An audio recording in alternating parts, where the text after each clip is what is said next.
और ये मेरे फ्रेम में कौन आ गया। वैसे मुझे लगा था कि फ्रेम सिर्फ मेरा ही कट होगा, लेकिन चले ये जो आज मेरे साथ गेस्ट मौजूद है उनका तारुफ मैं आपसे कराऊंगी। लेकिन उससे थोड़ी देर पहले मैं ये बात भी करना चाहती हूँ। उम्मीद कि अगर हम मुगलिया सल्तनत की बात करें या कदीम वक्तों की बात करें तो आपको पता है कबूतर चूँकि एक अमन की अलामत भी समझा जाता है और उसके साथ साथ पैगाम रसा एक ऐसा मीडियम जिसको हमेशा मोहब्बत के अतबार से अगर बात की जाए या कोई भी पैगाम किसी भी चीज़ का हो उस ज़माने में पैगाम पहुँचाने के लिए कबूतर एक वाहिद ऐसी मीडियम के तौर पर इसको खूबसूरत परिंदे को इस्तेमाल किया जाता है।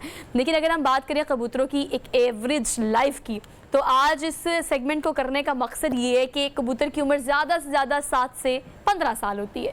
लेकिन आज मैं एक ऐसे कबूतर एक्सपर्ट पर्सनालिटी से आपकी मुलाकात कराऊंगी जिनके पास एक ऐसा कबूतर मौजूद है जो कि कम से कम 29 साल का होने वाला है, मतलब अबाउट टू बर्थडे वाला सीन है। लेकिन आपको पता है कि अगर हम इस ब्रीड की बात करें या इसकी देखभाल की बात करें या इन पेट की बात करें तो ऑब्वियसली 29 साल एक लंबा अरसा होता है। इसको किस तरह से रखा, किस तरह से इसकी परवरिश की, मैं यही कहूँगी। ऑब्वियसली पेट जो है वो बच्चों की तरह ही होते हैं। लेकिन खैर इस सारी सूरत हालत पर मैंने ज़्यादा सवाल नहीं करने, ज़्यादा जवाब जो है वो हम लेंगे सुहेल इकबाल साहब से जो कि कबूतर एक्सपर्ट है और आज स्टूडियो में मौजूद है अपने कबूतर के साथ। तो इनको आज के प्रोग्राम में हम वेलकम कहते हैं। अस्सलाम वालेकुम। वालेकुम सुहेल, कैसे हैं आप? शुक्र अल्हम्दुलिल्लाह। Thank you so much for being here. वैसे तो कबूतर की अगर हम देखें तो हमारे पास तो गाने भी बड़े हैं, बॉलीवुड के, लॉलीवुड के, हॉलीवुड के। वैसे कबूतर को हमने हमेशा बड़ा खूबसूरत और प्यारा वो परिंदा देखा है।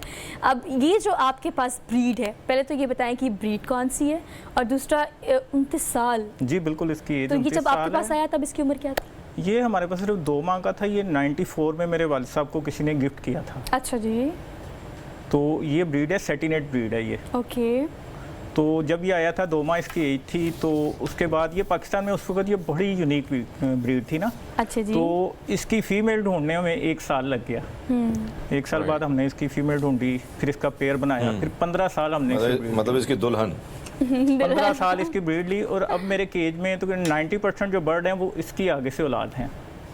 अच्छा 90%। अच्छा एक और चीज़, कबूतरबाजी अगर हम देखें ना तो यकीनन ये भी हमारी सकाफत का एक हिस्सा है। गली कूचों के चौबारों पे जो हम देखते हैं एक बड़े खूबसूरत सा उन्होंने पिंजरा बनाया होता है और उस पर बेशुमार आप देखते हैं कि कबूतर रखे भी होते हैं और फिर उनको उड़ाते भी हैं और वापस भी वो अपने आशाने पे वैसे खूबसूरती से आ जाते हैं।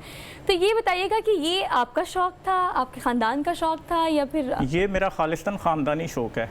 मेरे परदादा जन रहा करते थे, इंडिया का एक शहर है अमृतसर, वहाँ पे वो कपड़े का कारोबार करते थे। तो उन्होंने अपनी दुकान की छत पे और घर की छत पे तकरीबन 500 से ज़्यादा कबूतर पाले होते थे। तो वहाँ पे उनको कबूतरबाजी के बड़े उस्तादों में उनका नाम था। अच्छा जी। तो दूर दूर से लोग उनके मशवरे के लिए आते थे। फिर उसके बाद जब पाकिस्तान बना तो वो हिजरत करके पाकिस्तान आ गए। तो तमाम कबूतर तो लाना मुमकिन नहीं था उनके लिए, तो अपना सिर्फ एक पेयर लेके पाकिस्तान आ गए। अच्छा हरमीत, हम एक चीज़ नोटिस कर रहे थे अभी जब क्लोजअप दिखाया ना इस कबूतर का, तो ऑब्वियसली अगर मैं एवरेज आपको, जैसे मैंने इंट्रोडक्शन में आपको बताया कि सिर्फ 5 से 7 साल और 7 से 15 साल इतनी एक उम्र होती है कबूतर की। लेकिन इसके फेस से आपको अंदाज़ा होगा, मतलब वो एक ज़ईफ़ कबूतर जो होता है ना उसकी फील, चूँकि मैं तो सामने से देख रही हूँ तो मुझे तो इस बात का अंदाज़ा है। लेकिन आपको पता है सुहेल ने बड़ी मोहब्बत, प्यार से, बड़ी उनसियत से एक लंबा अरसा इस कबूतर को अपने पास रखा। अच्छा बीमारी कभी हो जाती है, कभी हालात ख़राब भी हो जाते हैं? 29 साल में किस तरह से इस तरह का दौर आया? ये काफ़ी दफ़ा बीमार हुआ। एक दफ़ा तो ऐसा हुआ था कि इसे बिल्ली ने पंजा मार दिया था। अच्छा। और उसके बाद ये 6-7 माह बीमार रहा था और तब हमने समझ लिया था कि ये अब नहीं। लेकिन ये फिर भी ये सर्वाइव कर गया। सुहेल पाजी एक और चीज़ है, जाहिर बात है बचपन में शौक होते हैं बर्ड्स पालने के, मुख्तलिफ परिंदे पालने के, और फिर हम ये देखते हैं कि गाँव में किसके पास ज़्यादा परिंदे और फिर उससे दोस्ती भी लगाने की कोशिश करते कि भाई एक ना एक परिंदे जो है मिल जाए। वैसे ये तो होता है। लेकिन आपसे जानना चाहेंगे, बहुत सारे लोग जो शौकीन है, रखते हैं, पालते हैं, कबूतर की बात की जाए तो कितना टाइम लगता है कहीं ना कहीं जिस आशाने पे जो सोहा ने बात की, हम देखते हैं कि सुबह से ये उड़ जाते हैं लेकिन फिर शाम के वक्त फिर अपने आशाने पे आके बैठ जाते हैं और कोई ज़रूरत नहीं होती इंस्ट्रक्शन की। तो आदी होने में कितना टाइम लग जाता है भाई? अच्छा हरमीत भाई, इससे आदी होने में कुछ भी टाइम नहीं लगता। आप एक कबूतर एक मार्केट से लेके आए हैं, आपने उसे केज में ला के रखा है तो 8 से 10 दिन मैक्सिमम आप उसके पर बांध के रखेंगे। 8 से 10 दिन आप उसे केज में छोड़ेंगे, अपनी छत पे छोड़ेंगे। तो आपने उसकी देखभाल की है। उसके बाद अल्लाह ताला ने इसके दिमाग में एक ऐसा ट्रांसमीटर, ऐसी मेमोरी चिप फीड की हुई है कि इसने फिर कहीं नहीं जाना।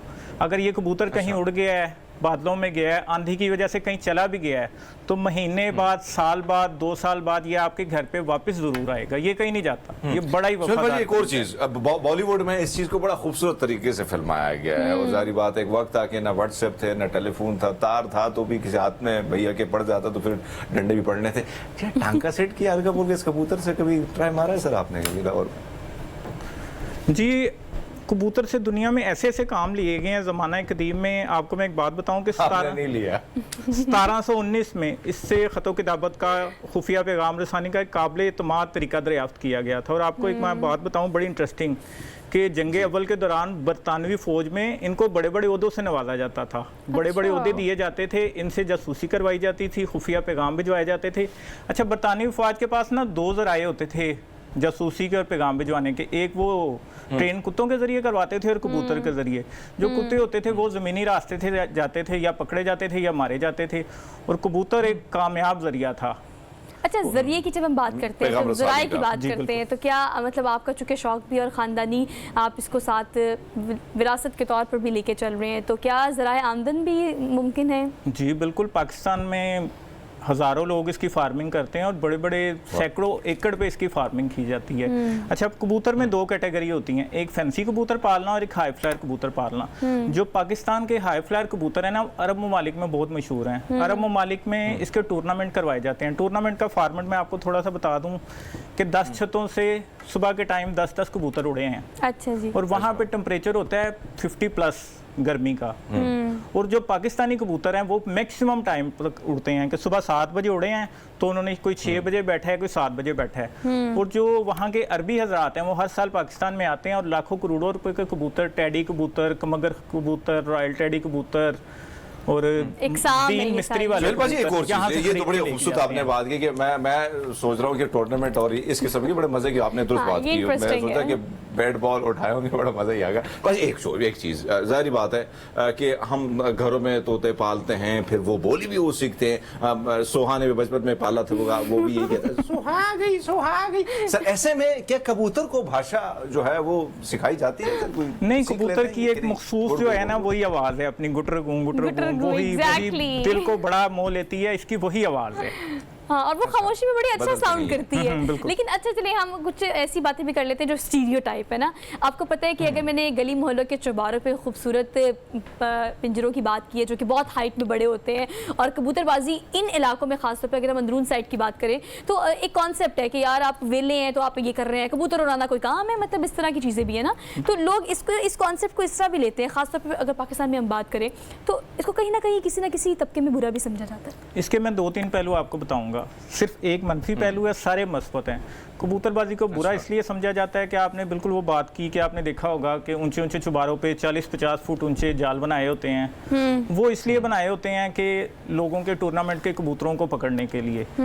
मैंने अगर किसी का कबूतर पकड़ लिया है, आप मेरे पास आए हैं, मैंने नहीं देना, उससे लड़ाई झगड़ा होता है। वो सिर्फ एक मनफी पहलू है, बाकी इसमें सारे मस्बत पहलू। कबूतर एक बड़ा बाबरकत परिंदा है, घर में बड़ी बरकत की अलामत है ना। आप ये सुहेल भाजी, एक और चीज, सोहा ने जो सवाल किया ना, मैंने वाकई में बहुत सारे, क्योंकि हमारे इलाकों में ये शौक, इस किस्म की चीजें रखना अब आम है, जाहिर बात है। वेला टाइम होता है, फेसबुक इंटरनेट सही काम नहीं करता है, तो फिर काम लोग कहीं ना कहीं शौक पाले रखे। पर एक और चीज सुहेल, एक बात साहब, एक और चीज जो हम देखते हैं कि बहुत सारे घरानों में जब रखे जाते हैं तो कहते हैं नहीं यार ये अच्छा नहीं है, अच्छा शगुन नहीं है। मतलब मैंने ये मैं हिंदुओं की बात नहीं कर रहा हूँ, सिखों की बात नहीं कर रहा हूँ, मुस्लिम की बात कर रहा हूँ। तो ये जो चीज है, और कुछ लोग कहते हैं नहीं हमारे साथ तो ये बहुत अच्छे हैं भाई, हमारे तो 2 नवासे जब 3 हो गए, 2-3 और भी आ रहे हैं। हाँ, तो ये चीज, ये कॉन्सेप्ट गलत है। कैद नहीं करना चाहिए, ये सुपरस्टिशियस लोग भी तो है ना, कि मतलब आप कैद क्यों रख रहे हैं एक परिंदे को, उड़ने दे, उड़ा दे। देखिए, इनमें कबूतर अगर आपने रखा है ना तो उनका ख्याल रखें। कोई भी परिंदा आपने रखा है ना तो उनका ख्याल रखें अच्छे तरीके से। आप अगर उसकी सेहत का ख्याल रख रहे हैं, उसकी डाइट का ख्याल रख रहे हैं, वो ब्रीड कर रहा है, उसको एक अच्छी आबो हवा दे रहे हैं, ब्रीड के लिए उनको अच्छे बॉक्सेस बना के दे रहे हैं, तो कोई बुरी बात नहीं। अच्छा, आप ख्याल रखने की जब आप बात कर रहे हैं तो मैं चाहती हूँ आप इसे कंक्लूड करते हैं कि 29 साल से ये कबूतर आपके पास है, अफजाइश नस्ल के लिए और खुराक के लिए आप क्या टिप्स शेयर करेंगे जो इसका शौक रखते ये आपने मेरा फेवरेट सवाल किया है, क्योंकि मुझे जब कोई पूछता है ना कि आपके पास कितना तजर्बा है, तो मैं ये नहीं कहता कि मुझे 29 साल तजर्बा है, क्योंकि मेरा पहला कबूतर ये था।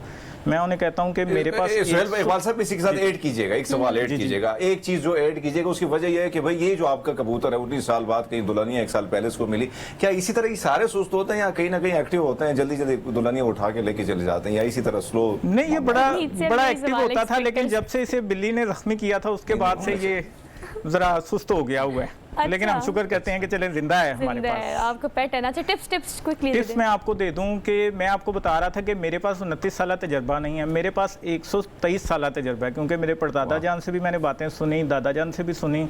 और मैं एक बड़ी इंटरेस्टिंग बात वाह, बताऊं, कबूतर एक्सपर्ट है, ये नहीं कह रहे हम सुहेल मेरे साहब। दादा जान के बाद ये शौक हुआ मेरे वालिद साहब को। और बड़ी इंटरेस्टिंग बात, मेरी पुप्पो जान ने अपनी शादी से पहले तक इसको कबूतर पालने का बड़ा शौक किया था। अच्छा, और उन्होंने जो मुझे टिप्स दी हुई हैं ना, अच्छा कबूतर जो पालते हैं ना लोग, मेरा उनसे एक बहुत बड़ा इख्तलाफ है कि लाखों करोड़ों रुपए की वैक्सीन करते हैं, बहुत इख्तलाफ करते हैं। लेकिन मैं इस चीज़ के बिल्कुल अगेंस्ट हूँ, कबूतर को बिल्कुल वैक्सीन नहीं करनी चाहिए।